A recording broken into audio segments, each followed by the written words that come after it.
Hello दोस्तों, welcome to aspirant approach. दोस्तों, आज से आगाज हो चुका है एक रण का। आप इसे रण ही कह सकते हैं क्योंकि सिलेबस रूपी दुश्मन है और मैदान रूपी ये छोटा सा स्टूडियो है मेरा, और योद्धा रूपी आप और शासक रूपी हम हैं। और इस सिलेबस पे हमको विजय प्राप्त करना है। तो उसी युद्ध का आज पहला दिन है और आज पहला दिन में 3 युद्ध लड़ी जाएंगी, 3 वीडियोज आपको मिलेंगी। और ऐसे ही जब तक जो सामने वाला सिलेबस रूपी दुश्मन है वो तहस नहस नहीं हो जाता है, तब तक हम लड़ते रहेंगे इसी जोश के साथ, एक उमंग के साथ लड़ते रहेंगे। और आपको वीडियो के अंत तक बने रहना है और आपको मजा आ जाएगा बिल्कुल।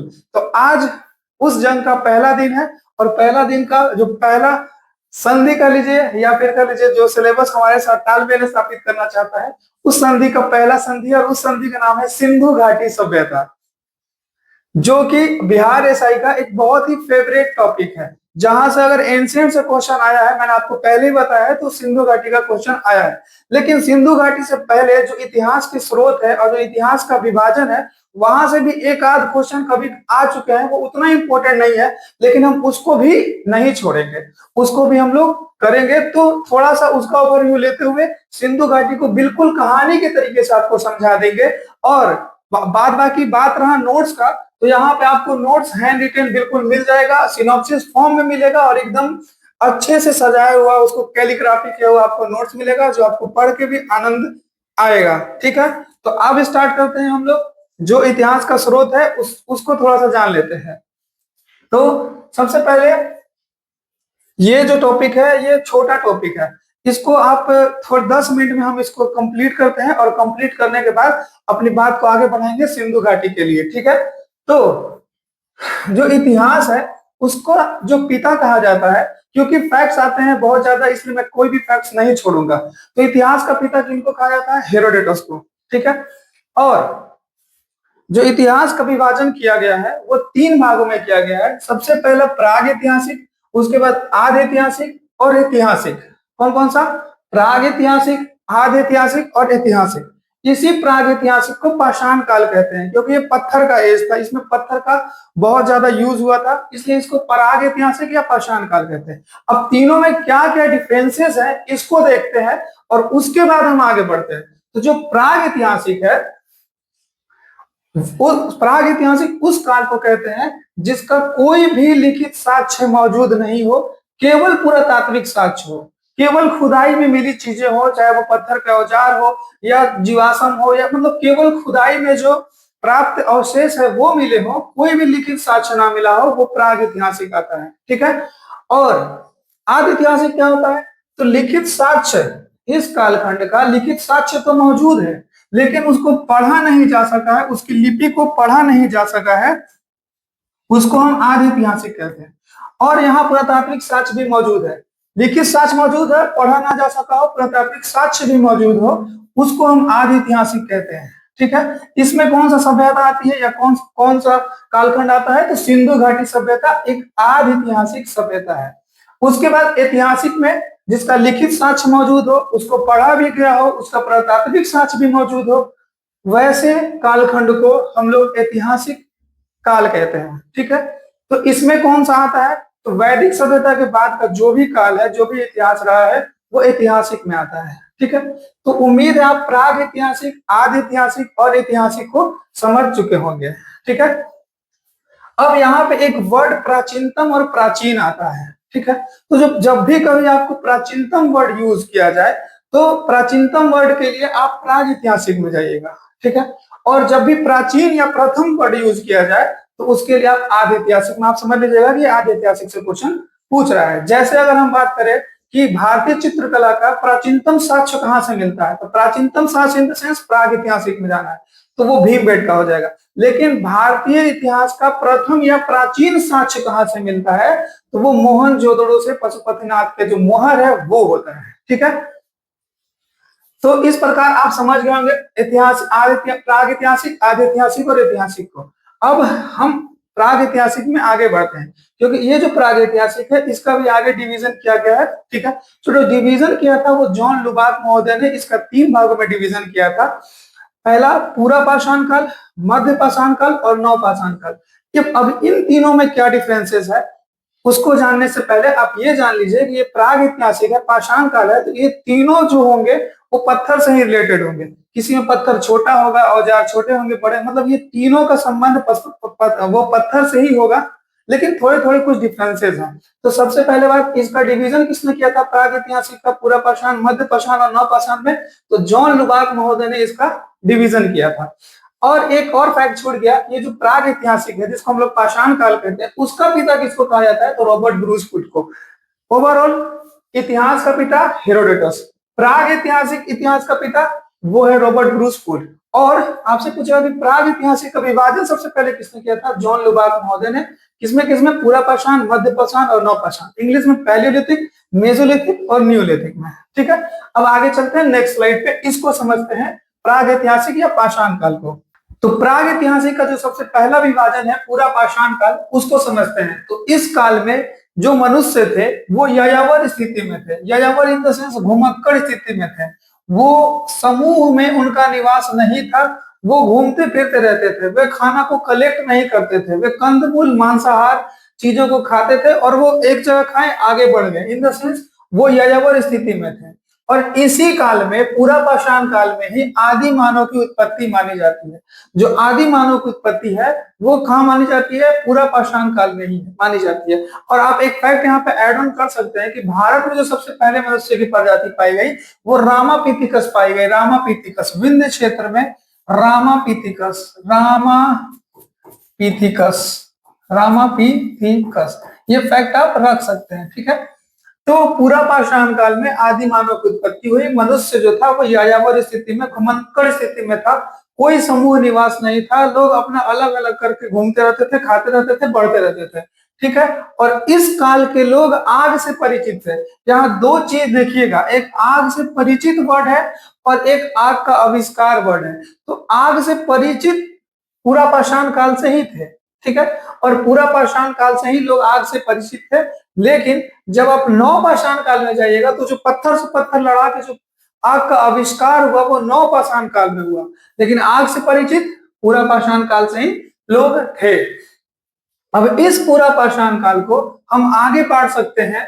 जो उपकरण पाए गए हैं उनकी प्रकृति के आधार पर तीन भाग में इस पूरा पाषाण काल को हम बांट सकते हैं। पहला है निम्न पूरा पाषाण काल, उसके बाद मध्य पूरा पाषाण काल, उसके बाद उच्च पूरा पाषाण काल। देखिए ये जो चार्ट है इसको समझना सबसे इंपॉर्टेंट है, कैसे कैसे डिवीजन है। पहले एक ओवरऑल हम यहाँ पे व्याख्यात कर देते हैं, उसके बाद अलग से एक स्लाइड लेके आपको समझा देंगे। ठीक है, तो ये जो पूरा पाषाण काल है इसका आगे डिवीजन किया गया निम्न पूरा पाषाण काल में, मध्य पूरा पाषाण काल में और उच्च पूरा पाषाण काल में। तो जो निम्न पूरा पाषाण काल है उसका जो सबसे पहले साक्ष्य है वो पाकिस्तान के सोहन नदी घाटी में पाई गई, इसलिए इसको सोहन संस्कृति भी कहा जाता है। तो सोहन संस्कृति का संबंध किससे है? निम्न पूरा पाषाण काल से। अगर ऑप्शन में निम्न पूरा पाषाण काल ना दे तो ये किसका बेटा है? ये पूरा पाषाण काल का बेटा है। तो अगर आपसे ऑप्शन में दे कि सोहन संस्कृति का संबंध निम्न में से किस काल से है और ऑप्शन में रहे पूरा पाषाण, मध्य पाषाण, नवपाषाण या फिर आदि ऐतिहासिक, तो आप वहां पे पूरा पाषाण मारिएगा। लेकिन अगर सब क्लासिफाइड करके दे तो निम्न पूरा पाषाण मार दीजिएगा। ठीक है, तो इस काल का जो सबसे पहला साक्ष्य है वो पाकिस्तान के सोहन नदी घाटी से मिला, इसलिए इसको सोहन संस्कृति कहा जाता है। और इस काल में जो उपकरण पाए गए उनका नाम है पेबुल, चॉपर, चॉपिंग। तो कभी कभी ऐसे भी रहता है कि चॉपर चॉपिंग संस्कृति का संबंध किस काल से है, तो वही निम्न पूरा पाषाण काल। तो जो पेबुल होते थे वो पत्थर पानी में जब घिस घिस के वो उसका जो सतह है वो चिकना हो जाता था, चिकना सपाट हो जाता था, तो वो पेबुल कहलाता था। और बड़े आकार के जो पेबुल होते हैं वो चॉपर का काम करते हैं, चॉपर का मतलब रस करने का। ठीक है, और जब चॉपर द्विधारी हो जाता है तो उसी को चॉपिंग कहते हैं। तो पेबुल, चॉपर और चॉपिंग उपकरण का संबंध निम्न पूरा पाषाण काल से है। उसके बाद अगर हम मध्य पूरा पाषाण काल का बात करें, इसको फलक संस्कृति कहा जाता है। यहाँ पे जो औजार पाए गए वो फलक के रूप में होंगे, उनका सरफेस होगा फलक के रूप में होंगे, और ये जो औजार होंगे वो क्वार्जाइट पत्थरों से निर्मित होंगे। ठीक है, अब उच्च पूरा पाषाण काल को देख लेते हैं। तो इसमें मुख्यतः ब्लेड उपकरण पाए जाते हैं। ब्लेड उपकरण इन द सेंस जो कि लंबाई में ज्यादा होगा, चौड़ाई में कम होगा। जैसे एज ए ब्लेड के जैसा उपकरण कहाँ पाया जाएगा? उच्च पूरा पाषाण काल में। तो ये जो तीनों निम्न पूरा पाषाण, मध्य पूरा पाषाण और जो उच्च पूरा पाषाण है, उन तीनों में ये वाला सारा का सारा गुण होगा। लेकिन जब समय के आधार पे जो उपकरण है उसमें जब आधुनिकता आती गई तो उसका वो जो कालखंड है वो चेंज कर होता गया। जब बड़े बड़े औजार का यूज हो रहा था, ठीक है, जब औजार में मतलब प्राकृतिक तरीके से हर तरीके से निर्मित हो रहा था, पूरा प्राकृतिक तरीके से निर्मित हो रहा था, तो वो निम्न पूरा पाषाण, थोड़ा सा चेंजिंग आया मध्य पूरा पाषाण, और जब ब्लेड का रूप ले लिया उच्च पूरा पाषाण काल, ये पूरा का पूरा पूरा पाषाण काल समझ गए। अब हम मध्य पाषाण समझेंगे, लेकिन उससे पहले हम दो फैक्ट्स देख लेते हैं। एक बहुत ही अच्छा क्वेश्चन आते रहता है कि बताइए कि भारत में सबसे पहले पाया जाने वाला पूरा पाषाण कालीन औजार कौन कौन है और कहां से पाया गया। तो देखिए यहाँ पे दो चीज है। एक खुदाई हुई 1842 ईस्वी में रायचूर कर्नाटक से। एक खुदाई कहाँ हुई? रायचूर कर्नाटक में। और ये जो रायचूर कर्नाटक में खुदाई हुई, वहां से जो औजार मिले वो पाषाण कालीन औजार मिले, लेकिन वो इस काल के नहीं थे, पूरा पाषाण काल के नहीं थे, वो पूरा पाषाण के बाद के थे। मध्य पाषाण को हो सकते हैं, नव पाषाण को हो सकते हैं। तो यहाँ से क्वेश्चन बनेगा कि भारत में सबसे पहले जो पाषाण कालीन औजार है वो कहाँ से खोजे गए। तो वो खोजे गए लिंगसुगर, जगह का नाम है, रायचूर जिला का नाम है, कर्नाटक में। कर्नाटक के रायचूर के लिंगसुगर में भारत में सबसे पहले पाषाण कालीन औजार पाए गए। पाषाण कालीन वो कुछ भी हो सकता है, लेकिन मध्य पाषाण नव पाषाण हो सकता है, लेकिन वो पूरा पाषाण काल का नहीं था। भारत में सबसे पहले जो पूरा पाषाण कालीन औजार है वो पलवरम नामक स्थान से पाया गया 1863 ईस्वी में, 1863 ईस्वी में। और उसको खोजा किसने था? रॉबर्ट ब्रूस फुट ने 1863 में इसकी खोज की थी। ये भले ही बाद में इसका खोज किया गया हो, लेकिन ये पूरा पाषाण काल का है। ये पूरा पाषाण काल का औजार था, ठीक है। और ये जो था ये बाद का, पूरा पाषाण के बाद का औजार था। तो ये मध्य पाषाण का हो सकता है या नव पाषाण का हो सकता है। लेकिन क्वेश्चन जो आएगा वो क्या आएगा कि भारत में खोजे गए सबसे पहले पाषाण कालीन औजार कौन होगा? तो लिंगसुगर, कर्नाटक। लेकिन भारत में खोजा गया पहला पूरा पाषाण कालीन औजार कौन सा है? तो वो है हैंड एक्स, और वो कहां से मिला था? पलवरम नामक स्थान से मिला था। आप समझ गए कहने का मतलब, ये पहले पहले ही इसकी खोज की गई, लेकिन इसके जो औजार थे वो उतने प्राचीन नहीं थे जितना 1863 में खोजा गया, जो उतने प्राचीन थे। इन द सेंस पूरा पाषाण कालीन औजार बाद में मिला, और मध्य पाषाण या नव पाषाण कालीन जो औजार है वो पहले मिल गया। तो आपसे क्वेश्चन समझ गए, क्वेश्चन पूछने का मतलब कि भारत में खोजे गए पहले पाषाण कालीन औजार तो लिंगसुगर, कर्नाटक। लेकिन भारत में खोजा गया पहला पूरा पाषाण कालीन औजार तो आप जाइएगा पलवरम के साथ, ठीक है। उम्मीद है आप पूरा पाषाण काल समझ गए होंगे। अब नेक्स्ट स्लाइड पे चलते हैं। अब मध्य पाषाण को देखते हैं और नव पाषाण को देखते हैं। तो अभी तक जो मनुष्य था वो यायावर स्थिति में था, वो घुमंतु था, और वो अलग अलग ग्रुप में नहीं, वो एक आदमी इधर जा रहा है एक आदमी उधर जा रहा है, ग्रुप में रहना नहीं सीखे थे, ठीक है। लेकिन मध्य पाषाण काल आते आते वो ग्रुप में रहना स्टार्ट कर दिए, ठीक है। वो ग्रुप में रहना स्टार्ट कर दिए, लेकिन वो ग्रुप में थे, लेकिन अभी वो घुमंतु स्थिति में ही थे, यायावर स्थिति में ही थे, लेकिन अब ग्रुप में घूमते थे एक साथ। इसके साथ ही उन्होंने पशुपालन करना आरंभ कर दिया, और सबसे पहला जो पशु है जिसको मानव ने पालतू बनाया वो कुत्ता था, ठीक है। और एक क्वेश्चन और पूछता है कि ये बताइए कि पशुपालन का जो प्रथम साक्ष्य है वो कहाँ से मिलता है? तो आजमगढ़ एमपी से मिलता है। पशुपालन का प्रथम साक्ष्य कहाँ से मिलता है? आजमगढ़ एमपी से मिलता है। और ये जो मध्य पाषाण काल है उसमें औजार एकदम छोटे हो गए, हाथ में फिट होने वाले औजार हो गए, 1 से 4 इंच के औजार हो गए। और इसके पहले जो पूरा पाषाण था उसमें औजार बड़े बड़े होते थे, लेकिन उसमें भी कुछ औजार के गुणों के आधार पे डिवीजन किया गया था, जिसको हम बांटे थे निम्न पूरा पाषाण, मध्य पूरा पाषाण और उच्च पूरा पाषाण में। लेकिन वो इसके कंपेयर में बड़े औजार थे। अब जो औजार हो गए वो माइक्रोलिथ हो गए, सूक्ष्म औजार हो गए, हाथ में इजीली सेटअप होने वाले औजार हो गए, 1 से 4 इंच के औजार हो गए। और यहाँ पे व्यक्ति जो वो है मानव, उसने पशु को अपना वो पालतू बना लिया। और इसी काल में एक भीम बेटका गुफा की खोज हुई, जिसकी खोज की थी वीएस वाकणकर ने। भीम बेटका गुफा की खोज किसने की थी? वीएस वाकणकर ने की थी। और ये जो भीम बेटका है वो भारतीय चित्रकला का प्राचीनतम साक्ष्य है। फिर यहाँ पे एक वर्ड आया प्राचीनतम। अब यहाँ पे जैसे ही प्राचीनतम आया, आपके दिमाग में एक ही चीज हिट करनी चाहिए कि वो किसको डिनोट कर रहा है? वो प्राग ऐतिहासिक को डिनोट कर रहा है। और जब भी प्रथम या प्राचीन आएगा तो वो आदि ऐतिहासिक यानी सिंधु घाटी सभ्यता को डिनोट करेगा, ठीक है। तो भारतीय चित्रकला का जो प्राचीनतम साक्ष्य है वो भीमबेटका है। और भारतीय चित्रकला का जो प्रथम साक्ष्य है वो मोहनजोदड़ो से मिला था, जो पशुपतिनाथ का मोहर है वहां से ये प्रथम साक्ष्य है भारतीय चित्रकला का। ठीक है। और भीमबेटका गुफा का संबंध किस काल से है? मध्यपाषाण काल से है। इसकी खोज किसने की थी? वीएस वाकणकर ने की थी। ठीक है। और जो मध्यपाषाण कालीन औजार है सबसे पहले किसने खोजा था? तो मध्यपाषाण कालीन या मध्यपाषाण काल का जो पिता कहा जाता है वो सीएल कलाइल को कहा जाता है। सीएल कलाइल ने सबसे पहले विंध्य क्षेत्र में, जो विंध्य क्षेत्र है वहां पे मध्यपाषाण कालीन औजार की खोज की थी। तो यहाँ पे मैंने आपको पूरा पाषाण समझा दिया, मध्य पाषाण समझा दिया। अभी थोड़ा सा समझने में प्रॉब्लम होगा, फिर एक फ्लो चार्ट के माध्यम से आपको सारा कुछ समझा देंगे। आप पहले आप नौ पाषाण काल देख लीजिए। तो ये जो नौ पाषाण काल है यहाँ पे अब आग का आविष्कार होगा। पूरा पाषाण काल में लोग आग से परिचित थे, लेकिन यहाँ नौ पाषाण काल में अब आग का आविष्कार होगा। इसके साथ ही पहिए का आविष्कार होगा। और जो लोग अभी तक यायावर स्थिति में थे, घुमंतु स्थिति में थे, अपना जीवन घूम घूम के व्यतीत कर रहे थे, कोई अस्थायित्व नहीं था, अब उनके जीवन में अस्थायित्व आएगा, अस्थायी बसावट आएगा नवपाषाण काल में। और इसी नवपाषाण काल में अब कृषि या खेती का आरंभ किया जाएगा।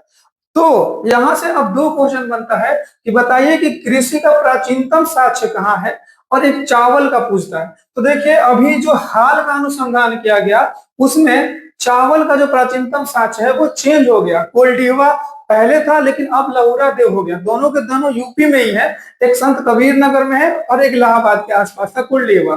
ठीक है। तो चावल का जो प्राचीनतम साक्ष्य है अब कोल्डिवा ना हो कि क्या हो गया है, लहुरा देव हो गया है संत कबीर नगर में। लेकिन जो कृषि का प्राचीनतम साक्ष्य है वो अभी भी कहाँ मारिएगा? मेहरगढ़ ही मारिएगा। ठीक है। अब इसके आगे चलते हैं कि जो नवपाषाण काल है इसमें मृदभांड का लोग उपयोग करने लगे, पॉटरीज का यूज करने लगे। ठीक है। घड़ा का यूज करने लगे। और नवपाषाण में ही सबसे पहले तांबे का उपयोग किया गया। मनुष्य द्वारा सबसे पहले कोई धातु यूज किया गया तो वो क्या था? वो तांबा ही था। ठीक है। तो सबसे पहला मानव द्वारा यूज किया जाने वाला धातु क्या था? तांबा था। अब आपसे पूछता है कि बताइए कि जो चिरांद है वो बिहार, मतलब ऐसे पूछता है कि निम्नलिखित में से बिहार में कौन नवपाषाण कालीन स्थल है? तो दो स्थल मुख्य रूप से याद रखिएगा, एक चिरांद याद रखिएगा, एक चेचर याद रखिएगा। चिरांद कहाँ पड़ता है? तो चिरांद पड़ता है सारण में, सारण डिस्ट्रिक्ट यानी छपरा के नाम से फेमस है। और चेचर पड़ता है वैशाली में। तो सिंह निर्मित उपकरण, हिरण के सिंह निर्मित उपकरण चिरांद से प्राप्त हुए हैं। तो यहां तक मैंने पूरा जो प्राचीन इतिहास का जो स्रोत है या इतिहास का जो डिवीजन है उसको मैंने समझाया। तो इसके बाद आदि इतिहास आता है जिसमें हमको सिंधु घाटी सभ्यता पढ़ना है। उसके बाद ऐतिहासिक वैदिक सभ्यता के बाद स्टार्ट होता है, तो वो तो बाद की बात है। ठीक है। पहले मैंने इतना समझाया, इसको एक मैं आपको एक चार्ट के माध्यम से फिर से आपको समझा देता हूँ, क्योंकि चार्ट देखना ही आपका मुख्य उद्देश्य होना चाहिए इस एग्जाम को क्रैक करने के लिए। ठीक है। और एक समझ विकसित होना चाहिए। तो देखिए सबसे पहले मैंने इतिहास को बांटा था, प्राग ऐतिहासिक, आदि ऐतिहासिक और ऐतिहासिक में बांटा था। ठीक है। ऐतिहासिक में बांट दिया था। अब यहाँ पे मैंने फिर प्राग ऐतिहासिक को बांटा था पूरा पाषाण, मध्य पाषाण और नौ पाषाण में। पूरा पाषाण, ये पूरा पाषाण, मध्य और नौ में मैंने इसको बांट रखा था। ठीक है। अब मैंने इसके बारे में बताया था कि कोई लिखित साक्ष्य मौजूद नहीं है, केवल प्रतात्विक साक्ष्य मौजूद है। लिखित साक्ष्य मौजूद है, पढ़ा नहीं गया है। लिखित साक्ष्य भी मौजूद है, प्रतात्विक साक्ष्य भी मौजूद है और पढ़ा भी गया है। उसके बाद मैंने बताया कि इसी को पाषाण काल भी कहते हैं, पत्थर का ये। जब ये पाषाण है तो ये तीनों के तीनों पाषाण होंगे, क्योंकि इसी का ये सब डिवीजन है। ठीक है। लेकिन इसमें जो मानव की स्थिति है, मानव का जो जीवन दशा है वो धीरे धीरे चेंजिंग हुआ। जो तीनों का तीनों पत्थर ही है, तीनों में पत्थर की प्रधानता ही मिलेगी। ठीक है। लेकिन जो जीने का स्थिति है, जैसे यहाँ पे जो लोग थे वो अलग अलग घूमते थे, वो समूह में नहीं घूमते थे। यहाँ के लोग शिकार करते थे और आगे बढ़ते थे। यहाँ के लोग समूह में रहना स्टार्ट कर दिए, पशुपालन स्टार्ट कर दिए, जैसा कि आप जान रहे हैं। ठीक है। और यहाँ के लोग में अस्थायित्व आ गया। तो इस आधार पे तीनों का तीनों पाषाण ही है, लेकिन इस आधार पे मानव के अस्तित्व के आधार पे, मानव की जीवन दशा के आधार पे इसको हम फिर बांटे थे प्राग ऐतिहासिक को, यानी पाषाण काल को पूरा पाषाण, मध्य पाषाण और नौ पाषाण में। ठीक है। अब पूरा पाषाण को हम बताए थे कि इस काल के जो पूरा पाषाण है इसको भी हम फिर फर्दर डिवाइड किए थे, किसमें? निम्न पूरा पाषाण काल में, मध्य पूरा पाषाण काल में और उच्च पूर्व पाषाण काल में। और ये जो डिवीजन हम दिखाए थे आपको मुख्यतः औजार के आधार पर दिखाए थे। यहाँ जो औजार था वो टेबुल था, चॉपर था, चॉपिंग था। और यहाँ जो औजार था वो फलक वाला था, जिसका फलक होता है, सरफेस होता है। और यहाँ जो औजार था वो ब्लेड के फॉर्म में था। ठीक है, तो उम्मीद करते हैं उसके बाद ये पूरा का पूरा यही मैप है। आप इसी प्रकार का मैप बना के छोटा छोटा नोट्स आपको मिल जाएगा। यहाँ पे जो आपको मिल रहा है वो एब्रॉड फॉर्म में देखने को मिल रहा है, बड़ा दिख रहा है, लेकिन जो वो देंगे ना वो एकदम बॉक्स फॉर्म में होगा, सिनॉप्सिस फॉर्म में होगा नोट्स। ठीक है, तो यही मैंने अभी तक आपको समझाया कि इतिहास का डिवीजन किया गया था प्राग ऐतिहासिक, आधे ऐतिहासिक, ऐतिहासिक में। प्राग को हम डिवाइड किए थे पूरा पाषाण, मध्य पाषाण, नव पाषाण में। सबका अलग अलग गुण बता दिए कि यहाँ के लोग जो थे वो शिकार करते थे, वो समूह में नहीं रहते थे, यहाँ आग से परिचित थे। यहाँ के लोग समूह में रहना स्टार्ट कर दिए, लेकिन अभी भी घूम रहे थे यहाँ के लोग। और यहाँ के लोग पशुपालन करना स्टार्ट कर दिया। यहाँ के लोग में सब चीज आ गया जो आज आपको देखने को मिलता है। स्थायित्व आ गया, पहिए का आविष्कार हो गया, आग का आविष्कार हो गया, कृषि का आविष्कार हो गया। इस प्रकार प्राग ऐतिहासिक खत्म हुआ और लोग आधे ऐतिहासिक की ओर ट्रेंड करेंगे। ठीक है, अब हम आगे चलते हैं सिंधु घाटी सभ्यता आधे ऐतिहासिक काल को बहुत अच्छे तरीके से कहानी के माध्यम से आपको समझाने का प्रयास करते हैं। ठीक है, तो अब आ जाइए अब सिंधु घाटी सभ्यता पे। कहा गया सिंधु घाटी सभ्यता। तो सिंधु घाटी सभ्यता में जो हम यहाँ आपको देंगे वो थोड़ा नोट से ज्यादा देंगे, क्योंकि आप एक बार अगर चीजों को सुन लेते हैं, समझ लेते हैं, थोड़ा सा लेवल अप करके, तो लेवल नीचे की चीजें जो है वो अच्छे तरीके से क्लियर हो जाती हैं। ठीक है, देखिए सिंधु घाटी सभ्यता में जो मुख्य रूप से फोकस रखना है वो अलग अलग स्थानों से प्राप्त हुए जो अलग अलग अवशेष हैं उनको याद रखना है, और वो किस नदी के किनारे है ये याद रखना है, और उसके खोजकर्ता कौन है ये याद रखना। ये बिहार एसआई में जो सिंधु घाटी सभ्यता से पूछा जाता है वो इसी सेक्शन से सबसे ज्यादा क्वेश्चन पूछा जाता है। लेकिन फिर भी हम आपको जब बताएंगे तो एक ब्रॉड रूप में बताएंगे और एक कहानी के माध्यम से आपके दिमाग में फिट कर देंगे। ठीक है, तो चलिए स्टार्ट करते हैं सिंधु घाटी सभ्यता। तो देखिए सिंधु घाटी सभ्यता से पहले विश्व में 4 सभ्यताएं ही ज्ञात हैं। ठीक है, तो अपना कोई जब अंग्रेज यहाँ पे थे तो भारतीयों को वो मलेच्छ कहते थे, भारतीयों को वो नीचे तबके को बताते थे तुम्हारा तो कोई इतिहास ही नहीं है, तुम मलेच्छो है, इसको मलेच्छों का देश कहते थे।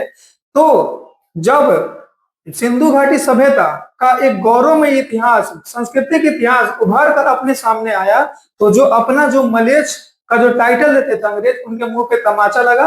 और हमारा एक गौरवपूर्ण इतिहास, उस जमाने का इतिहास जहाँ पे वर्ल्ड की जो समकालीन जितनी भी और सभ्यताएं थी वो ग्रामीण थी, यहाँ पे एक समृद्धशाली शहरी सभ्यता थी। ये हमारे गौरवमय इतिहास को व्याख्यात करता है, सांस्कृतिक इतिहास को बताता है और बताता है कि हम कितने अतीत से श्रेष्ठ हैं। ठीक है, तो अब हम सिंधु घाटी सभ्यता को स्टार्ट करने से पहले 4 सभ्यताएं ज्ञात थी, यहाँ से क्वेश्चन पूछ लिया है वो बिहार एसआई, इस वजह से हमको ये चीज बताना पड़ रहा है। ठीक है, तो सबसे पहले मेसोपोटामिया की सभ्यता थी जो कि दजला और फरात नदी के किनारे बसी है। तो जो मेसोपोटामिया की सभ्यता है वो किस नदी के किनारे बसी है? दजला और फरात नदी के किनारे। और अब तक की सबसे प्राचीन सभ्यता जो है वो मेसोपोटामिया की सभ्यता है। उसके बाद जो मिस्र की सभ्यता है वो किस नदी के किनारे बसी है? तो नील नदी के किनारे बसी है। और जो भारत की सभ्यता है वो सिंधु नदी के किनारे बसी है, इसलिए इसको सिंधु घाटी सभ्यता भी कहते हैं। उसके बाद जो चीन की सभ्यता है वो हांगहू नदी के किनारे बसी है और ये सबसे नवीनतम सभ्यता है। ठीक है, तो अभी तक जो 4 सभ्यताएं हैं उसमें एक मेसोपोटामिया की सभ्यता है, मिस्र की सभ्यता है, भारत की सभ्यता है और चीन की सभ्यता है। ठीक है, तो ये 4 सभ्यताओं के बारे में हमने पढ़ लिया। अब सिंधु घाटी सभ्यता कैसे प्रकाश में आया, उसका क्या अतीत रहा है, उसको जानने का प्रयास करेंगे। अभी तक यहाँ इस सेक्शन से क्वेश्चन नहीं आया है, लेकिन जब हम आपको बता रहे हैं तो एक लिंकेज करके बताएंगे ताकि अगर क्वेश्चन आए तो फिर छूटे ना। ठीक है, लेकिन जब हम नोट्स बताएंगे तो नोट्स में वही चीज है जो एग्जाम में आएगा। ठीक है, जहां से पूछता है, लेकिन जब यहाँ बताएंगे तो आपको एक वर्ड बताएंगे। अगर आपको नोट्स में इनपुट करना हो तो आपको जो पेज मिलेगा टेलीग्राम पे पीडीएफ फॉर्म में, आप उसको यहाँ से ये चीजों जो और अच्छी आपको चीजें लगे उसको आप नोट कर सकते हैं। और वीडियो को कम से कम 2 बार देखिए क्योंकि कंटेंट बहुत ज्यादा है। भले ही हम लिंक करके चल रहे हैं लेकिन जब तक रिवाइज नहीं कीजिएगा तब तक आपके दिमाग में वो फिट नहीं होगा। ठीक है, तो अब हम चलते हैं सिंधु घाटी का अतीत समझते हैं। ठीक है, कैसे ये सिंधु घाटी सभ्यता प्रकाश में आया। ठीक है, तो सबसे पहला जो घटना हुआ वो चार्ल्स मैसन नामक एक व्यक्ति, एक अंग्रेज यात्री थे, ठीक है, जो भारत का भ्रमण कर रहे थे। तो भ्रमण करने के दौरान जब ये पंजाब से गुजर रहे थे तो उनको एक टीलों का एक बहुत बड़ा समूह दिखा, ठीक है। तो उनके मन में एक शंका हुई, उन्होंने कहा कि लगता है कि यहाँ पे किसी प्राचीन किले का अवशेष है, ठीक है। तो हड़प्पा के बारे में जो सबसे पहले अनुमान लगाया था वो चार्ल्स मैसन ने लगाया था। कब लगाया था? 1826 में जब यात्रा कर रहे थे हड़प्पा की, तब उन्होंने वहां के टीलों का अनुमान लगा के कहा था कि यहाँ पे जरूर ही किसी पुराने किले के अवशेष रहे होंगे। तो चार्ल्स मैसन ने इस बात का जिक्र किस किताब में किया था? उनकी अपनी पुस्तक नेटिव जर्नी ऑफ इंडिया में। तो जो सबसे पहला अनुमान लगाया वो चार्ल्स मैसन ने लगाया। उन्होंने क्या बताया? किसी पुराने किले का अवशेष बताया हड़प्पा की यात्रा के दौरान, ठीक है। और किस बुक में बताया? तो नेटिव जर्नी ऑफ इंडिया में बताया था। अब उसके बाद जो दूसरे व्यक्ति आएंगे उनका नाम है अलेक्जेंडर वंश। वो भी एक यात्री हैं जिन्होंने महाराजा रणजीत सिंह के दरबार में महाराजा रणजीत सिंह के दरबार में आए थे और रणजीत सिंह के साम्राज्य का वो भ्रमण कर रहे थे। इसी दौरान वो हड़प्पा पहुंचे और उन्हीं टीलों को देखा, ठीक है। तो इन्होंने जो निष्कर्ष दिया, इन्होंने भी वही निष्कर्ष दिया जो चार्ल्स मैसन ने दिया था। इन्होंने भी कहा कि यहाँ संभवतः किसी पुराने किले का अवशेष है, ठीक है। तो दो घटना हो गया। अब जो तीसरा व्यक्ति है उसका नाम है बर्टन बंधु, बर्टन ब्रदर्स। ये बर्टन ब्रदर्स जो थे वो इंजीनियर थे। इन्होंने जब कराची से लाहौर के बीच ट्रेन का वो जो पटरी है वो लगाना स्टार्ट किया, तो ये हड़प्पा से होकर गुजर रहा था और जब ये पटरी लगा रहे थे तो इनको मतलब जो इसके बीच का जो पत्थर है, जो पत्थर भरा रहता है पटरी में, तो वो पत्थर की कमी हो गई। तो जो मजदूर थे उन्होंने पास के खंडहरों को देखा, वहां से पत्थर लाना स्टार्ट किया। धीरे धीरे करके ये पूरा का पूरा पटरी जब भर गया, जब भरने लगा तो जो मजदूर थे, क्योंकि वो मजदूर भारतीय थे, तो उनको लगा कि यहाँ पे कोई प्राचीन मंदिर रही होगी, बहुत विशाल मंदिर। तो उन्होंने काम करना छोड़ दिया। फिर वो काम करना छोड़ दिया तो यहाँ पे सबसे पहले जो बर्टन बंधु ही थे ना, उन्होंने बताया कि यहाँ पे कोई प्राचीन सभ्यता रही होगी, क्योंकि इतना ज्यादा ईटा निकलना किसी एक मंदिर की मतलब पहुंच के बाहर का है। तो सबसे पहले जो सभ्यता का अनुमान लगाया था वो किसने लगाया था? बर्टन बंधु ने लगाया था, जिसका नाम विलियम बर्टन और जेम्स बर्टन है, ठीक है। तीन व्यक्ति हो गए। तो सबसे पहले सिंधु घाटी सभ्यता के बारे में जो अनुमान लगाया था वो बर्टन ब्रदर्स थे। अब हम आगे चलते हैं, अलेक्जेंडर कनिंघम को देखते हैं। तो अलेक्जेंडर कनिंघम एक भारतीय पुरातत्वविद थे। उन्होंने 1853 और 1856 में 2 बार हड़प्पा की यात्रा की थी और 1875 में वो पुरातत्वविद से पुरातत्व निरीक्षक बन गए हैं, ठीक है। और उन्होंने ओवरऑल अनुमान दिया कि यहाँ पे महात्मा बुद्ध या इंडो बैक्ट्रियन शासक के समय की बस्ती रही होगी, प्राचीन कोई बस्ती रही होगी जो बाद में विलीन हो गई थी। तो उनका अनुमान क्या था? महात्मा बुद्ध या इंडो बैक्ट्रियन काल की कोई बस्ती, ठीक है। अब यहाँ पे अलेक्जेंडर कनिंघम आए हैं तो इनके बारे में एक बात जान लीजिए कि इनको भारतीय पुरातत्व का जनक कहा जाता है। भारतीय पुरातत्व का जनक किनको कहा जाता है? अलेक्जेंडर कनिंघम को।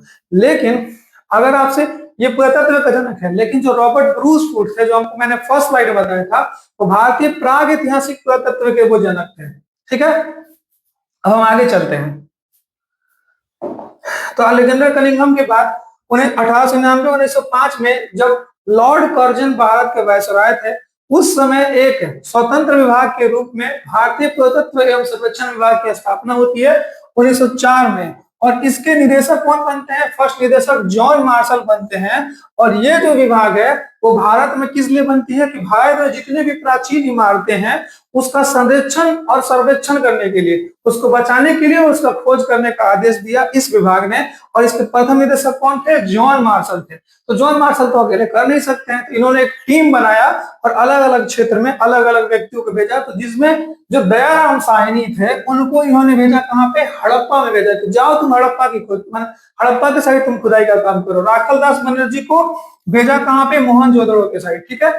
तो सबसे पहले जो सिंधु घाटी सभ्यता का जो नगर अस्तित्व में आया, खोज में आया, वो दयाराम साहनी के नेतृत्व में हड़प्पा का खोज हुआ, इसलिए इसको हड़प्पा सभ्यता भी कहा जाता है, ठीक है। तो हड़प्पा की खोज किसने की थी? दयाराम साहनी ने की थी, ठीक है। और मोहनजोदड़ो की खोज किसने की थी? राखल दास बनर्जी ने की थी, ठीक है। अब आगे चलते हैं। यहां तक आप समझ गए, अतीत को समझ गए कैसे चला। सबसे पहले चार्ल्स मैसन पुराने किले का अवशेष, अलेक्जेंडर बर्न पुराने किले का अवशेष। उसके बाद बर्टन बंधु आए, वो बोले कि हाँ यहाँ पे कोई प्राचीन सभ्यता रही होगी। फिर अलेक्जेंडर कनिंघम आए, उन्होंने बोला कि या तो बुद्ध या तो इंडो बैक्ट्रियन समय की कोई बस्ती रही होगी।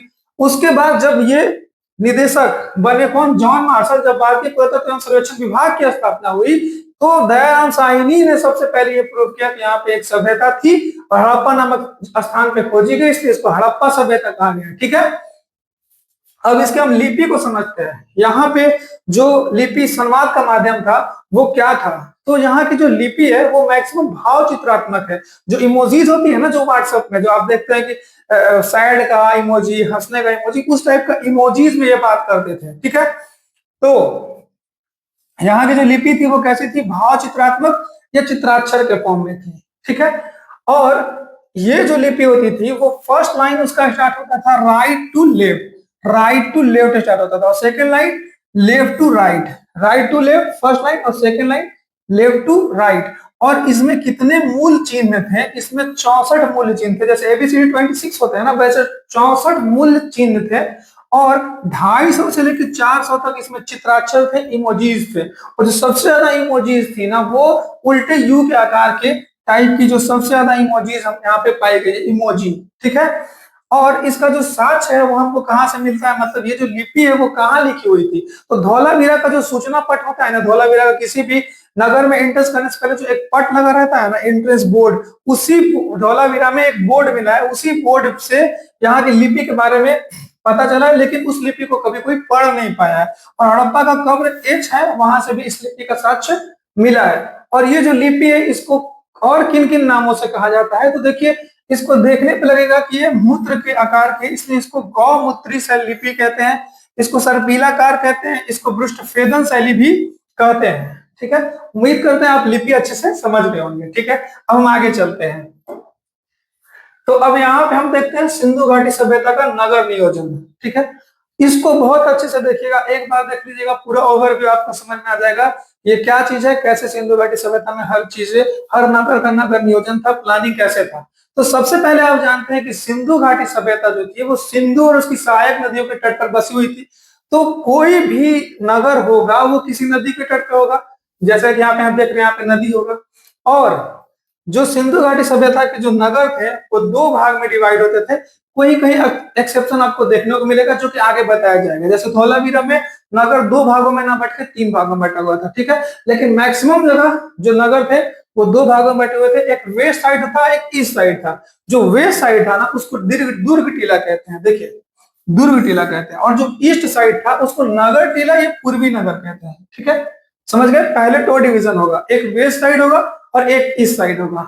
ये जो होगा ये ऊंचाई पे होगा, ये थोड़ा नीचे होगा। ठीक है, इसके कंपेयर में, और दोनों रक्षा प्राचीर से, ये अलग रक्षा प्राचीर से घिरा रहेगा और ये अलग रक्षा प्राचीर से घिरा रहेगा, एक बाउंड्री रहेगा। ठीक है, लेकिन लोथल एक मात्र ऐसा शहर था जो कि इसका पश्चिमी टीला और पूर्वी टीला दोनों एक ही रक्षा प्राचीर से घिरा था, वो लोथल था।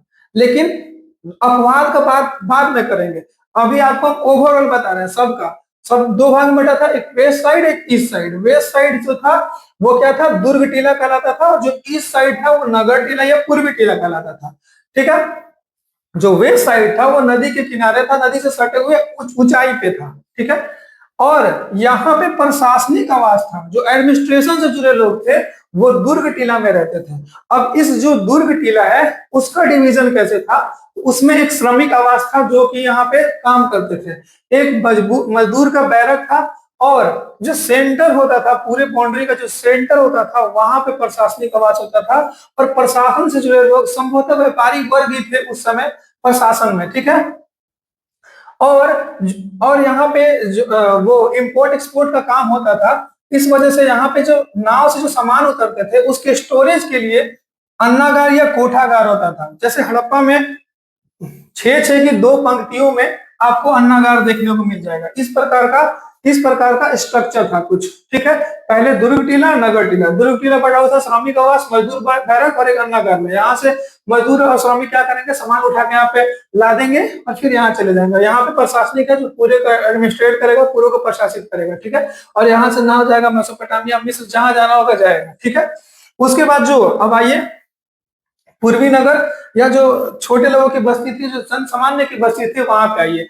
तो वहां पे सबसे पहला बात, जो रोड था ना, रोड वो एक दूसरे को समकोण पे काटता था, 90 डिग्री पे काटता था। जो मुख्य सड़क थी वो एक दूसरे को 90 डिग्री पे काटती थी, और ये सड़कें मिट्टी निर्मित थी। ठीक है, ऐसा नहीं है कि कंक्रीट का निर्माण इसका किया गया था, ये मिट्टी निर्मित थी और एक दूसरे को समकोण पे काटती थी, चाहे वो गली हो चाहे वो मुख्य सड़क हो। और इस प्रकार के जो कटान है, इस प्रकार का जो पैटर्न है, उस पैटर्न को कहा जाता है ऑक्सफोर्ड पैटर्न या ग्रिड पैटर्न। ऑक्सफोर्ड सर्कस या फिर ग्रिड पैटर्न कहा जाता है। उम्मीद है आप ये बात यहाँ तक समझ गए होंगे। अब यहाँ पे जो मुख्य सड़कें थी ना, उनसे जो घर थे, घर यहाँ पे मुख्य सड़क है और यहाँ पे मान चलिए घर है, तो घर का जो गेट होगा ना, वो मुख्य सड़क की ओर ना खुलकर वो गली में खुलता था। जैसे अभी आप देखते हैं कि हाईवे किनारे घर बन जाता है और हाईवे के साइड ही अपना गेट खोल लेते हैं, वैसा नहीं होता था।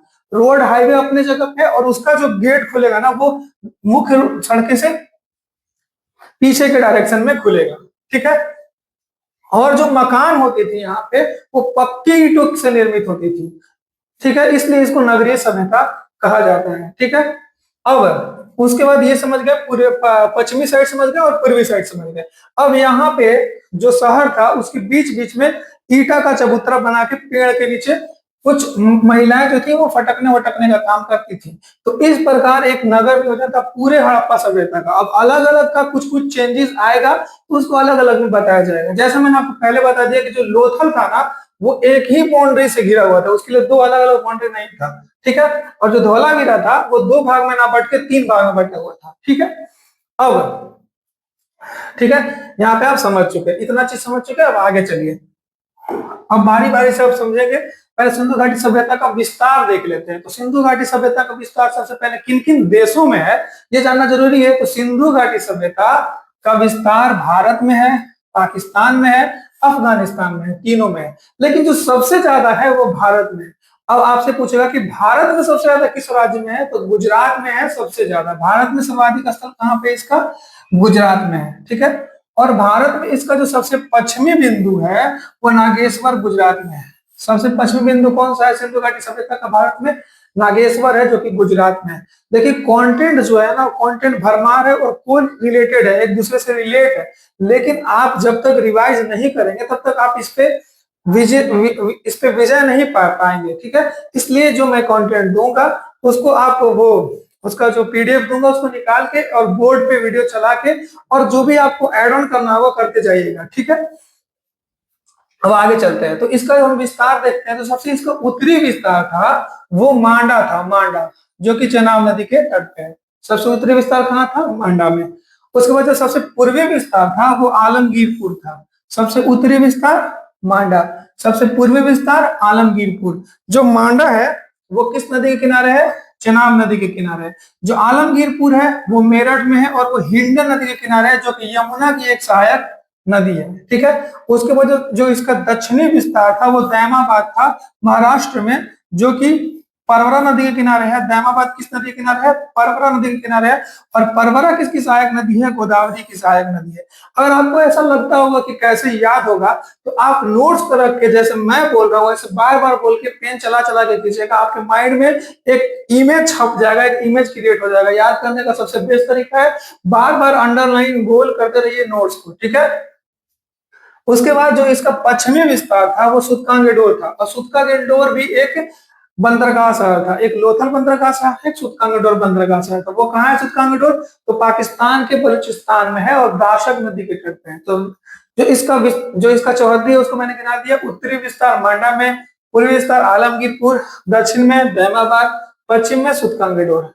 ठीक है, और इसका जो आकार है पूरे सिंधु घाटी सभ्यता का वो त्रिभुजाकार माना गया है, परंतु अभी इसमें कुछ चेंजिंग आया है, क्योंकि हरियाणा में और कुछ स्थल मिले हैं और गुजरात में भी और कुछ स्थल मिले, लेकिन ओवरऑल इसका जो आकार माना जाता है वो त्रिभुजाकार माना जाता है इस सभ्यता का। और इसका जो क्षेत्रफल है वो 12,99,600 स्क्वायर किलोमीटर है। ठीक है, अब हम आगे चलते हैं। अब सिंधु घाटी सभ्यता में जो कौन कौन सी प्रजाति पाई जाती थी इसको देखते हैं, क्योंकि सिंधु घाटी सभ्यता में 4 प्रजाति के लोग मुख्य रूप से पाए जाते हैं। तो इन 4 प्रजाति को कैसे रटेंगे, या फिर भारत में जो मुख्य रूप से 4 प्रजाति पाए जाते हैं भारत में अभी भी। ठीक है, तो मुख्य रूप से जो 4 प्रजाति के लोग सिंधु घाटी सभ्यता में पाए जाते थे उनमें से एक का नाम है प्रोटोस्टलियाइड, भूमध्य सागरीय, अल्पाइन और मंगोलियन। इन चारों को कैसे आप याद रख सकते हैं? तो इसका एक सिंपल सा ट्रिक है, प्रभु से अल्प मांगो, प्रभु से अल्प मांगो। प्र से प्रोटोस्टलियाइड, भू से भूमध्य सागरीय, से को छोड़ दीजिएगा और अल्प से अल्पाइन होगा और मांगो से मंगोलियन होगा। ठीक है, तो प्र से प्रोटोस्टलियाइड, भू से भूमध्य सागरीय, अल्प से अल्पाइन और मांगो से मंगोलियन। जो भूमध्य सागरीय हैं इनको ही सिंधु घाटी सभ्यता का निर्माता कहा जाता है। ठीक है, और जो इस सिंधु घाटी सभ्यता है उसका जो कालक्रम माना गया है वो C14 पद्धति के हिसाब से 2300 BC से 1750 ईसा पूर्व माना गया है। जिस जोश से मैं आपको पढ़ा रहा हूँ उसी जोश से आपको पढ़ना है और आपको याद रखना है और आपको वर्दी को पा लेना है कैसे भी, क्योंकि ये सारा जो कंटेंट है वो आपके एग्जाम के रिलेवेंट है और आपको मल्टीपल टाइम रिवाइज करके यहीं से आपके क्वेश्चन आएंगे। आपको मैं 80% की एक्यूरेसी तक पहुंचा दूंगा। ठीक है, कि यहां से अगर क्वेश्चन आए तो एक्यूरेसी 80% तक जाए। ठीक है, हम आगे जाते हैं नेक्स्ट स्लाइड में। अब हम बारी बारी से करके अलग अलग जो सिंधु घाटी सभ्यता के नगर हैं उनसे जो प्राप्त अवशेष हैं उनकी खोज करता है और उनके किस नदी के तट पे बसा हुआ इसको देखते हैं। ठीक है, अब तो सबसे पहले हम हड़प्पा को देखते हैं। तो हड़प्पा जो है वो रावी नदी के तट पे बसा हुआ है और रावी नदी के बाएं तट पे बसा हुआ है। कहाँ पे है? बाएं तट पे बसा हुआ है। और इसकी अवस्थिति कहाँ है?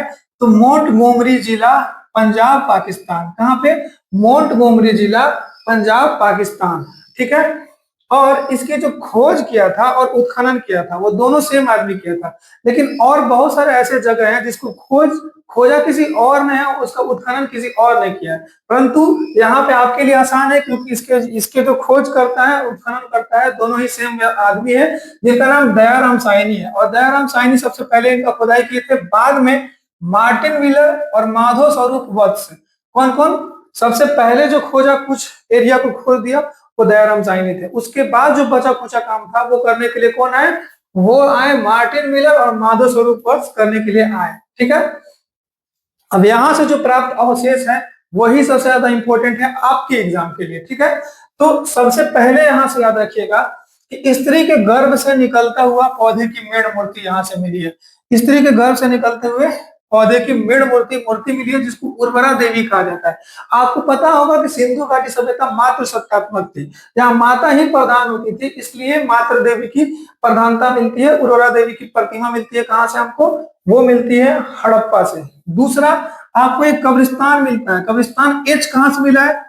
हड़प्पा से। कब्रिस्तान 837 कहाँ से मिला है? हड़प्पा से। आपसे पूछेगा कि कब्रिस्तान H कहां से प्राप्त हुआ है? तो हड़प्पा से। ये दोनों अलग अलग कब्रिस्तान है, एक कब्रिस्तान का नाम H है और एक कब्रिस्तान का नाम 837 है। ठीक है, और जो भारतीय परंपरा में जो स्वास्तिक का चिन्ह है उसका जो प्रतिपादक है, उसका जो सबसे पहले प्रयोग है, जहां से इसकी शुरुआत हुई, वो हड़प्पा सभ्यता, ये सिंधु घाटी सभ्यता की ही देन है ये स्वास्तिक। ठीक है, तो स्वास्तिक का चिन्ह कहां से मिला था? हड़प्पा से मिला था। अन्नागार तो जनरली हर जगह से मिलता है, तो अन्नागार भी यहाँ से मिला था। कांसे का दर्पण कहां से मिला था? हड़प्पा से मिला था। गेहूं और जौ का प्रथम साक्ष्य, गेहूं और जौ का जो प्रथम साक्ष्य है वो भी हड़प्पा से, हड़प्पा ही है। ठीक है, तो हड़प्पा से ओवरऑल आपको याद रखना है कौन कौन सा चिन्ह मिला था। एक उर्वरा देवी का मूर्ति मिला था, दूसरा मिला था स्वास्तिक का चिन्ह, तीसरा मिला था कब्रिस्तान R और H37, सॉरी H और R37, और कांसा का दर्पण। जो जो कांसा था वो द्रव्यवोम विधि से बनाया जाता था। तांबा और कांसा को मिलाकर जो बनाया जाता था उस मेथड का नाम था लॉस्ट वैक्स मेथड। कौन सा मेथड? लॉस्ट वैक्स मेथड से बनाया जाता था कांसा। ठीक है, तो ये इतनी चीजें आपको याद रखना है। एक उर्वरा देवी को याद रखना है, दूसरा कब्रिस्तान H एंड R37 को याद रखना है, स्वास्तिक के चिन्ह को याद रखना है, कांसे के दर्पण को याद रखना है, और गेहूं और जौ का प्रथम साक्ष्य यानी आदि ऐतिहासिक में वो यहीं से मिलता है आपको, हड़प्पा से। ठीक है, अब हम आगे चलते हैं। मोहनजोदड़ो को देखते हैं। मोहनजोदड़ो को देखते हैं, तो जो मोहनजोदड़ो है वो उसका शाब्दिक अर्थ पहले जान लीजिए। मोहनजोदड़ो का जो शाब्दिक अर्थ होता है वो मृतकों का टीला होता है। इसको मृतकों का टीला क्यों कहा गया? एक क्वेश्चन आया था एक एग्जाम में कि बताइए कि वो कौन ऐसा स्थल है जहां पे प्रतिदिन कम से कम 20 से 30 लोगों को फांसी की सूली पे चढ़ा दिया जाता था, तो फांसी के सूली पे चढ़ाने की वजह से यहाँ पे मृतकों का एक ढेर लग गया, ठीक है। तो इसको मृतकों का टीला कहा जाता है, ठीक है। और इसकी स्थिति कहाँ पे है, तो सिंध प्रांत में है, जो कि पाकिस्तान के लड़काना जिला में है इसकी स्थिति, ठीक है। इसके खोजकर्ता कौन है, खोज उत्खनन करता, वो राखल दास बनर्जी इसके खोज करता है। कब खोजा था, 1922 में। तो याद रखिएगा कि जो हड़प्पा थी और जो हड़प्पा और वो जो मोहनजोदड़ो है, दोनों के खोज और उत्खनन करता दोनों सेम ही है। उधर दयाराम साहनी थे दोनों के, और खोजकर्ता भी वही थे, उत्खनन करता भी वही थे। यहाँ भी खोजकर्ता भी वही है, उत्खनन करता भी वही है, राखल दास बनर्जी। लेकिन वहां पे बाद में दो व्यक्ति और आए थे, गोपाल मुजुमदार और अन्य समय के वहां पे आए थे, ठीक है। उसके बाद ये मोहनजोदड़ो से क्या क्या प्राप्त हुआ इसको देख लेते हैं। लेकिन उससे जानने से पहले याद रखिए कि सिंधु घाटी सभ्यता का एकमात्र ऐसा स्थल है मोहनजोदड़ो, जहां पे जो शासन थी वो राजतंत्रात्मक ना होकर जनतंत्रात्मक थी, गणतंत्रात्मक थी। लोग चुनते थे अपने प्रतिनिधि को। यहाँ पे जो शासन व्यवस्था थी वो कैसी थी, जनतंत्रात्मक थी। ये बहुत ही इंपॉर्टेंट फैक्ट है, मेंस का पॉइंट ऑफ व्यू से ये इंपॉर्टेंट हो जाएगा, ठीक है। अब हम आगे चलते हैं, तो हमको सबसे पहले देखना है कि कौन कौन से अवशेष मिले हैं। तो मोहनजोदड़ो का जो सबसे पहला और फेमस अवशेष है वो तीन मुख वाले देवता का एक मोहर मिला है, ठीक है। तो उस मोहर में बीचों बीच एक पशुपतिनाथ की, मतलब एक आसन में बैठे हुए एक देवता है, उनके चारों ओर चार पशु हैं। और कौन कौन से पशु है इसको पॉइंट करना है। तो एक भैंसा है, गैंडा है, हाथी है और चीता है। कौन कौन सा है, भैंसा है, गैंडा है, हाथी और चीता है, इनके चारों ओर बैठा हुआ। और नीचे में दो हिरण है। तो सबसे पहले आपसे पूछेंगे कि तीन मुख वाले देवता का जो साक्ष्य है वो कहाँ से मिला, तो मोहनजोदड़ो से मिला। और इन देवता के अगल बगल कौन कौन से जानवर हैं, तो भैंसा है, गैंडा, भैंसा गैंडा है जैसा मोटा मोटा भाषा, भैंसा गैंडा, हाथी चीता और नीचे दो हिरण है, ठीक है। और ऊपर एक मछली भी है, ठीक है, ऊपर एक मछली भी है। तो लेकिन आपसे को जो सबसे ज्यादा कंफ्यूज करता है वो घोड़ा देके कंफ्यूज करता है। इसमें घोड़ा नहीं था, भैंसा गेंडा हाथी चीता नीचे दो हिरण ऊपर एक मछली थी, ठीक है। अब जो जॉन मार्शल है, इस मोहर को इसे पशुपतिनाथ या आधतम शिव कहा था। किसने, जॉन मार्शल ने इसको पशुपतिनाथ या आधतम शिव कहा था, ठीक है। और इसको भारतीय चित्रकला का प्रथम साक्ष्य माना जाता है। मैंने आपको पहले ही बताया कि भारतीय चित्रकला का प्राचीनतम साक्ष्य बोलेगा तो भीमबेटका आ जाएगा। लेकिन भारतीय चित्रकला का जो प्रथम साक्ष्य है वो है यही मोहर पे जो आकृति बनी है पशुपतिनाथ की, वो है। अब दूसरा अवशेष देखते हैं, तो दूसरा अवशेष अन्नागार है, जो कि जनरली सब में पाया जाएगा। लेकिन ये जो अन्नागार था वो मोहनजोदड़ो की सबसे बड़ी इमारत थी, ठीक है, सबसे बड़ी इमारत। लेकिन सबसे बड़ा जो पब्लिक प्लेस था मोहनजोदड़ो में वो स्नानागार था। यहाँ पे धार्मिक उत्सव, धार्मिक आयोजन किया जाता था। यहाँ पे लोग इकट्ठे होते थे। यहाँ पे कुंड बना हुआ था, नहाते थे लोग, कपड़ा चेंज करने वाला जगह बना हुआ था। और ये सबसे बड़ा सार्वजनिक स्थल है किसका, ये सिंधु घाटी सभ्यता का सबसे बड़ा सार्वजनिक स्थल है। और जॉन मार्शल ने इस स्नानागार को ग्रेट बाथ की संज्ञा दी है, ठीक है। यहाँ पे तीसरा अवशेष क्लियर हो गया। पहला तीन मुख वाले देवता का मोहर, अन्नागार, स्नानागार। उसके बाद कांसे की नृत्यरत मूर्ति, नृत्यरत नारी, कांसे के नृत्य करती हुई नारी की प्रतिमा कहां से मिली है, मोहनजोदड़ो से मिली है, ठीक है। अब ये आपसे पूछता है कि किस मेथड से बनाई गई थी, तो लोस्ट वैक्स मेथड से बनाई गई थी कांसा, ठीक है। इसमें जो कांसा यूज हुआ है, ठीक है। उसके बाद नाव का चित्र यहाँ से मिला है मोहनजोदड़ो से, सूती कपड़ा मोहनजोदड़ो से मिला है, हाथी का कपाल खंड मोहनजोदड़ो से मिला है, और गला हुआ तांबा का ढेर भी मोहनजोदड़ो से मिला है, ठीक है। तो सबसे पहला अवशेष तीन मुख वाले देवता का मोहर, दूसरा अन्नागार, तीसरा स्नानागार, कांसे की नृत्यरत नारी, ये सबसे इंपॉर्टेंट है, बहुत बार पूछा गया है। नाव का चित्र भी मिला है मोहनजोदड़ो से, सूती कपड़ा मोहनजोदड़ो, हाथी का कपाल खंड, ठीक है, वो भी मोहनजोदड़ो से, और गले हुए तांबे का ढेर भी मोहनजोदड़ो से। इसके बाद हम आगे चलते हैं, आगे के स्थल को देखते हैं, चंदुदड़ो को देखते हैं। तो चंदुदड़ो की सबसे बड़ी विशेषता जो थी वो चंदुदड़ो एक औद्योगिक नगर था, या इंडस्ट्री से रिलेटेड चीजें आपको मिलेंगी। तो इससे रिलेट करना आसान हो जाएगा कि जो भी चीजें इंडस्ट्रीज में बनेंगी वो चंदुदड़ो से पाई जाएंगी। जैसे खिलौना है वो इंडस्ट्री में ही बनेगा ना, उद्योग में। तो हाथी का खिलौना कहाँ से मिला है, चंदुदड़ो से मिला है, ठीक है। लिपस्टिक कहाँ बनेगा, इंडस्ट्री में बनेगा। जो प्रसाधन मंजूषा होता है, जिसको वैनाइटी बॉक्स कहते हैं, जहाँ पे औरतें अपने लीपा पोती की सामान रखती हैं, तो वो कहाँ से मिलेगा? वो चनोदरों से ही मिलेगा। मनके बनाने का कारखाना चनोदरों से। लेकिन एक ऐसा अवशेष है जो कि इससे कोरिलेट नहीं कर पाता है, उसको आप अलग से देख के रट जाइएगा कि बिल्ली का पीछा करते हुए कुत्ते का जो पद चिन्ह है वो भी चनोदरों से ही मिला है। ठीक है, तो 4 अवशेष है। पहले मनके बनाने का कारखाना, लिपस्टिक का साँच, हाथी का खिलौना और बिल्ली का पीछा करते हुए कुत्ते का पद चिन्ह। ये चारों अवशेष कहाँ के हैं? चनोदड़ो के हैं। अब चनोदड़ो की स्थिति को जान लेते हैं कि जो चनोदड़ो था ना, वो मोहनजोदड़ो के दक्षिण में स्थित था। ठीक है, इसकी खोज 1931 में एनजी मजुमदार ने की थी और इसका उत्खनन किसने करवाया था? अर्नेस्ट मैके ने इसका उत्खनन कराया था। खोज किसने किया था? एनजी मजुमदार ने किया था और उत्खनन किसने कराया था? अर्नेस्ट मैके ने कराया था। इसकी अवस्थिति कहाँ है? मोहनजोदड़ो से दक्षिण में 131 किलोमीटर दक्षिण जाइएगा तो आपको चनोदड़ो मिल जाएगा और ये भी सिंधु नदी के तट पर ही अवस्थित है। अब आगे चलते हैं चनोदड़ो के बाद। चनोदड़ो के बाद लोथल। ठीक है, तो लोथल के भी खोजकर्ता भी सेम है और उत्खननकर्ता भी सेम है। इसके कौन है उत्खननकर्ता और खोजकर्ता? रंगनाथ राव। ये किस नदी के किनारे है? भोगवा नदी के किनारे है और ये एक प्रकार का बंदरगाह शहर था, यहाँ पे जहाजों का बेड़ा आके लगता था। ठीक है, अब ये जब बंदरगाह शहर है तो इससे आप कोरिलेट कर सकते हैं कि यहाँ से इंपोर्ट एक्सपोर्ट से जुड़ी जितनी चीजें हैं, जैसे अलग अलग देशों का मुहर होगा, जैसे भारत का सामान कहीं जाएगा तो वहां मुहर लगेगा ना भारत का, उसी प्रकार यहाँ से एक फारस का मुहर मिला है सबसे पहला। उसके बाद यहाँ पे अगर आपको समुद्र में यात्रा करना है तो आपको दिशा मापक यंत्र का आवश्यकता पड़ेगा, व्यापार करना है तो दिशा मापक यंत्र यहाँ से मिला था। उसके बाद अगर आपको सामान को भेजना है कहीं पे तो उसको बाट माप तौल करेंगे ना उसका, तो बाट माप तौल का पैमाना कहाँ से मिला है? लोथल से मिला है। और हाथी दांत का पैमाना बेसिकली यूज किया जाता था बाट माप में।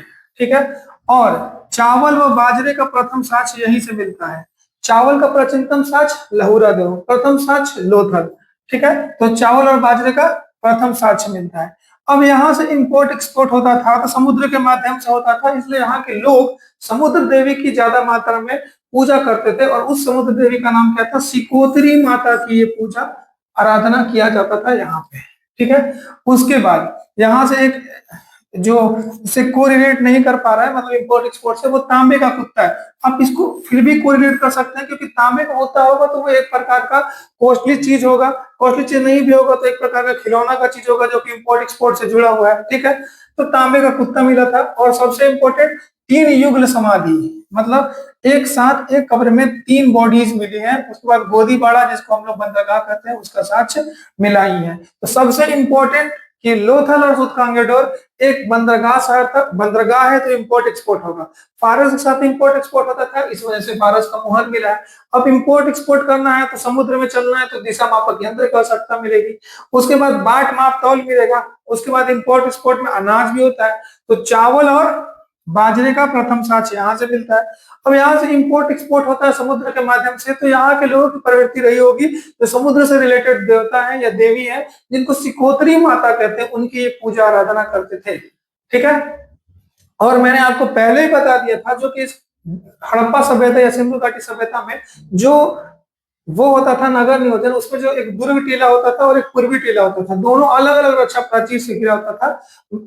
ठीक है, लेकिन लोथल एकमात्र ऐसा शहर है सिंधु घाटी सभ्यता का जो एक ही रक्षा प्राचीर से दोनों के दोनों भाग घिरे हुए थे, एक ही बाउंड्री था दोनों के लिए। ठीक है, उम्मीद करते हैं आपको लोथल समझ में आ गया। अब नेक्स्ट चलते हैं। नेक्स्ट अब कालीबंगा को देखते हैं। तो कालीबंगा के बारे में सबसे पहले एक बात जान लीजिए। कालीबंगा जो थी ना वो गरीबों की बस्ती थी, वो दीनहीन की बस्ती थी। यहाँ बेसिकली गरीब लोग निवास करते थे। क्यों गरीब कहा जाता है? क्योंकि यहाँ के जो लोग थे उनकी जो घर थी वो कच्ची ईंटों की बनी थी। यहाँ के लोगों की जो घर थी वो कच्ची ईंटों से निर्मित थी, इस वजह से दीनहीन की बस्ती कही जाती है। तो यहाँ गरीब लोग रहते थे और जो गरीब गरीब लोग रहते थे वो मिश्रित खेती करते थे, लेकिन भले ही ये कच्ची ईंटों का प्रयोग करते थे मकान निर्माण में, लेकिन वो ईंटें जो थी वो अलंकृत होती थी, उन ईंटों में सजावट होता था। ठीक है, और यहाँ से लकड़ी के निर्मित हल मिला। यहाँ से दो क्वेश्चन याद रखिएगा, आपसे पूछता है कि मिट्टी के निर्मित हल कहाँ से मिला है, तो बनावली से। लेकिन लकड़ी से निर्मित हल कहाँ से मिला है, तो कालीबंगा से मिला है। और जूते हुए खेत का साच कालीबंगा। ये दोनों फैक्ट बहुत इंपॉर्टेंट है, लकड़ी से निर्मित हल और जूते हुए खेत का साच।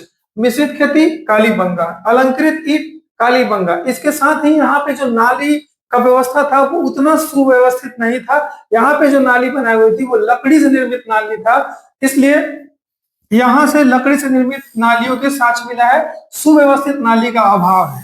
ठीक है, तो इतना फैक्ट्स आप रख सकते हैं किसके बारे में, कालीबंगा के बारे में।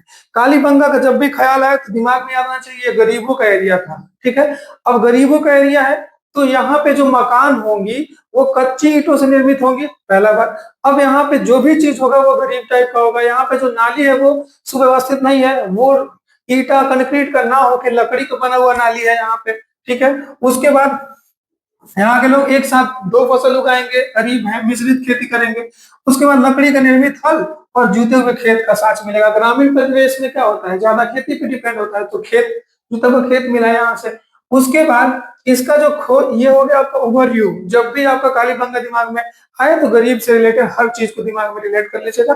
लेकिन अब इसका खोज किसने किया था, तो इसका खोज जो किया था वो अमलानंद घोष ने किया था। और इसका जो उत्खनन करने का कार्य किया था वो बीबी लाल और बी के थापर ने इसका उत्खनन किया था। ठीक है, बीबी लाल और बी के थापर ने किया था। ये किस नदी के किनारे है, तो प्राचीन सरस्वती जिसका घग्गर नाम है उसी के तट पे अवस्थित था कालीबंगा। ठीक है, तो कालीबंगा के बारे में ओवरव्यू की खोज किया अमलानंद घोष, उत्खनन किया बीबीलाल, बीके थापर, दिनहीन की बस्ती कहा जाता है, मिश्रित खेती होता था, लकड़ी से निर्मित हल, लकड़ी से निर्मित नाली, जूता हुआ खेत, ये सारी चीजें वहां से प्राप्त हुई हैं कालीबंगा से। हम आगे चलते हैं, आगे आइएगा तो आपको बनावली मिलेगा। बनावली को आप रिलेट कर सकते हैं वन से, one in the sense one से। अब वन है तो वहां पे जो वो बोलते हैं जो नगर नियोजन है और खराब होगा। गांव में तो आप देख सकते हैं कि एक दिनहीन गरीब टाइप का दिखेगा, लेकिन वन में क्या मिलेगा, कुछ नहीं मिलेगा।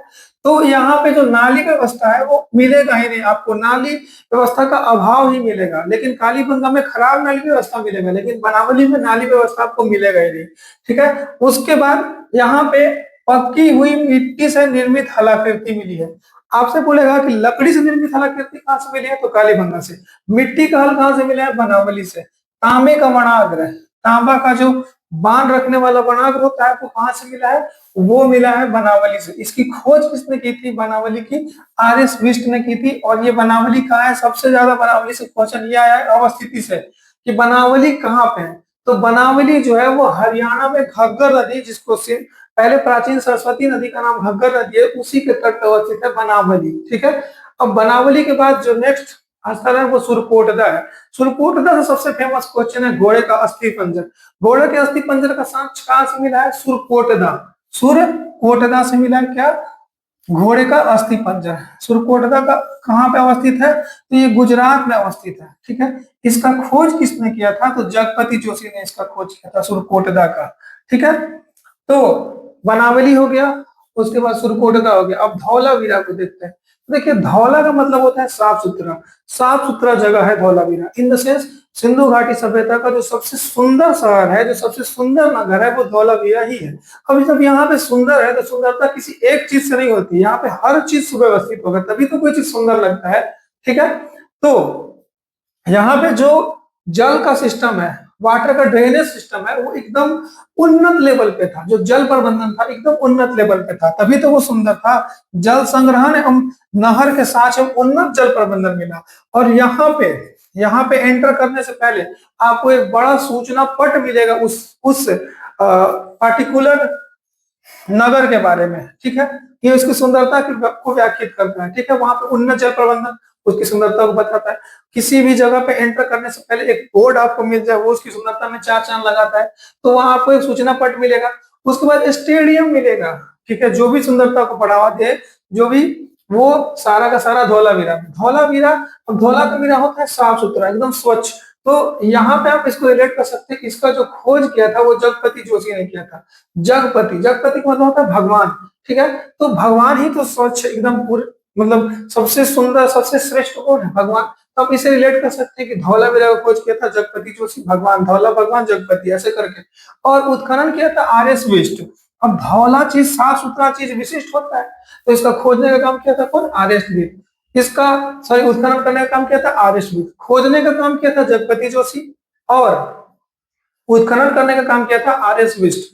ये सबसे सुंदर नगर है, यहाँ से स्टेडियम के साक्ष्य मिले हैं, यहाँ उन्नत जल प्रबंधन प्रणाली है, और ये जो धौलावीरा है वो दो भागों में ना बट के तीन भागों में बटा हुआ था। वो कौन कौन से भाग हैं?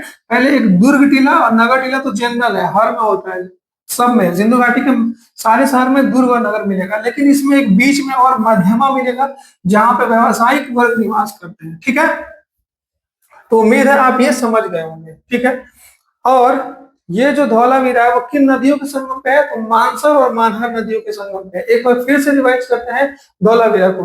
धौलावीरा को खोज किया जगपति जोशी, उत्खनन किया आर.एस. बिष्ट। कौन सा नदी किनारे है? मानसर और मानहर नदी के किनारे है। सबसे सुंदर है, सुंदरता में चांद चार क्या लगा सकता है? स्टेडियम है, यहाँ पे एंट्रेंस बोर्ड है उस नगर में एंटर करने से पहले, और उन्नत जल प्रबंधन प्रणाली यहाँ पे देखने को मिलेगा। अब आगे चलते हैं, आगे आइएगा तो आपको रोपड़ मिलेगा। तो रोपड़ रोपड़ का खोज किया था बीबी लाल। इसको आप रिलेट कर सकते हैं कि आपका और आपकी बीबी का किसी मैटर पे झगड़ा हो गया, और झगड़ा होने पे आपने उसको मार दिया उसके गाल पर, उसका गाल लाल हो गया तो वो रो पड़ी, तो रो पड़ी, तो इसको खोज करता कौन होगा? बीबी लाल। बीबी का आप गाल लाल किए तो वो रो पड़ी। ठीक है, और घर में जो भी ये असमंजस की स्थिति है, जो भी मारपीट की स्थिति है, उससे रोकने के लिए आप दोनों ने संकल्प लिया कि हम यज्ञ करवाएंगे। तो इसका उत्खनन किसने करवाया? जो अशांति घर में फैल रही थी उसको रोकने के लिए वो यज्ञदत्त शर्मा इसको उत्खनन करता है। तो दिमाग में कोरिलेट कीजिए कि रो पड़ी थी, बीबी को लाल किया था, यानी बीबी लाल इसको खोज करता है, उसके लिए क्या कराया था? यज्ञ कराया था। तो इसको उत्खनन करता कौन है? यज्ञदत्त शर्मा है। कौन सी नदी के किनारे है? तो सतलज नदी के किनारे है रोपड़। ठीक है, और रोपड़ के बारे में सबसे जो इम्पोर्टेंट फैक्ट है कि स्वतंत्र भारत में जो सबसे पहले जिस स्थल का खुदाई हुआ था स्वतंत्रता के बाद, वो रोपड़ ही था। ठीक है, अब राखी गढ़ी को देख लेते हैं। तो जो राखी गढ़ी है इसका जो खोज किया था वो किया था रफीक मुगल और सूरज भान ने इसकी खोज की थी। रफीक मुगल ने खोज की थी और सूरज भान ने इसकी खोज की थी। इसका उत्खनन किसने किया है?